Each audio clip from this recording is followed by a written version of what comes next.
The theory to be developed is based, like all electrodynamics, on the kinematics of the rigid body. Since the assertions of any such theory have to do with the relationship between rigid body systems of coordinates, clocks, and electromagnetic process, insufficient consideration of these circumstances lies at the root of the difficulties which the electrodynamics of moving bodies at present encounter.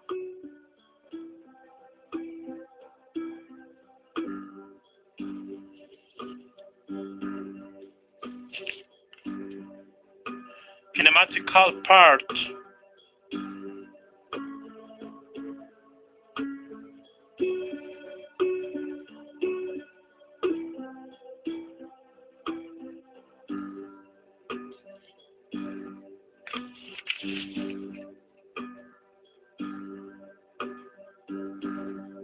Definition of simultaneity. Number 1. Let us take a system of coordinates in which the equations of Newtonian mechanics hold good.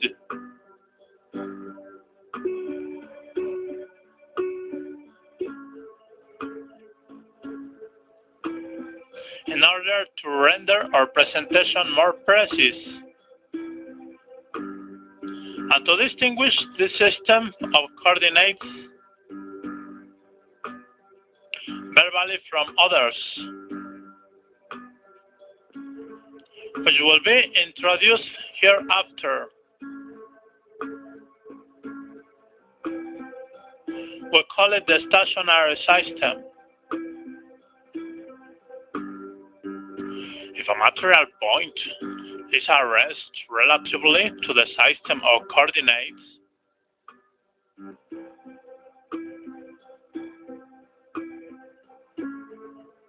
its position can be defined relatively thereto by the employment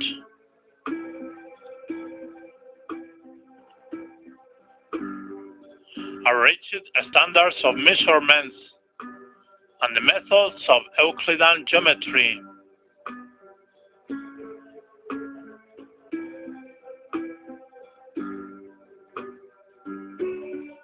And can be expressed in Cartesian coordinates.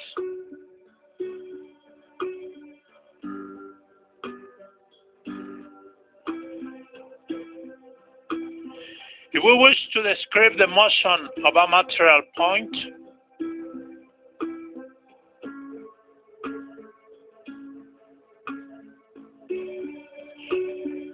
we give the values of its coordinates as function of the time.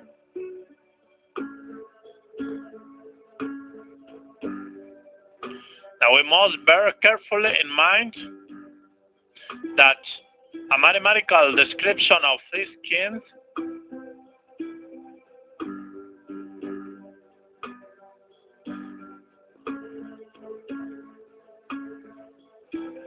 has no physical meaning unless we are quite clear as to what we understand by time.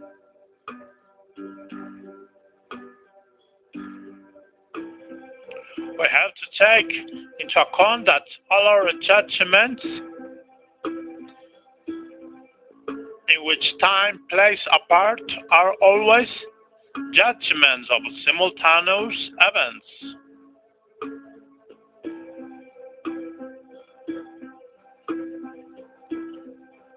If, for instance, I say that train arrives here at 7 o'clock,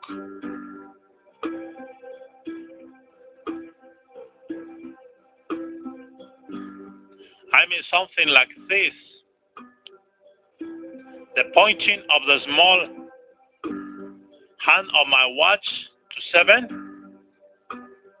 and the arrival of the train are simultaneous events.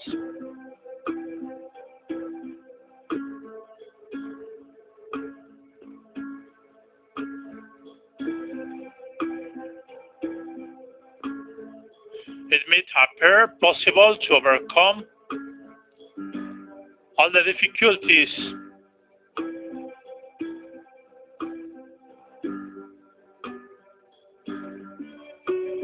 attending the definition of time.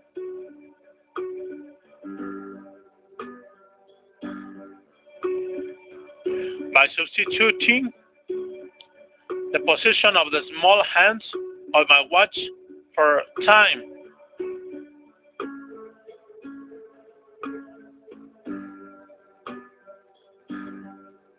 And in fact, such a definition is satisfactory when we are concerned with defining a time.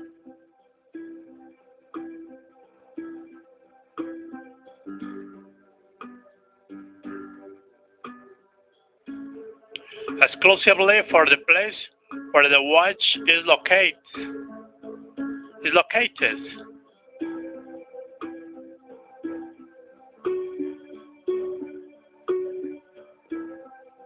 But it's no longer satisfactory when we have to connect in time series of events occurring at different places.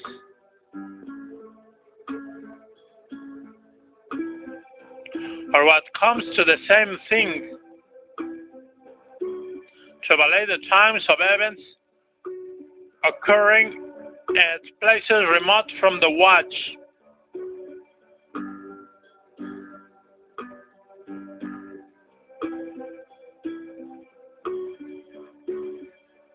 We might, of course, content ourselves with some values determined by an observer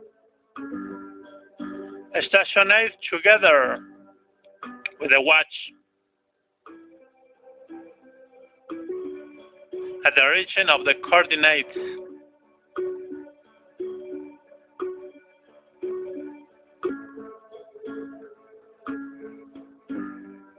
And coordinating the corresponding positions of the hands with light signals, given out by every event to be timed.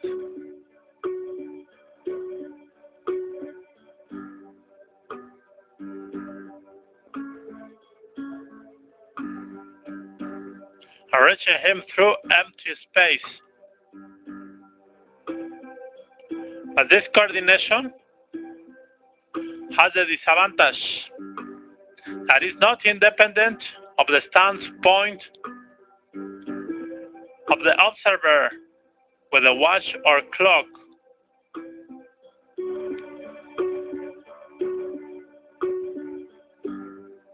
As we know from experience,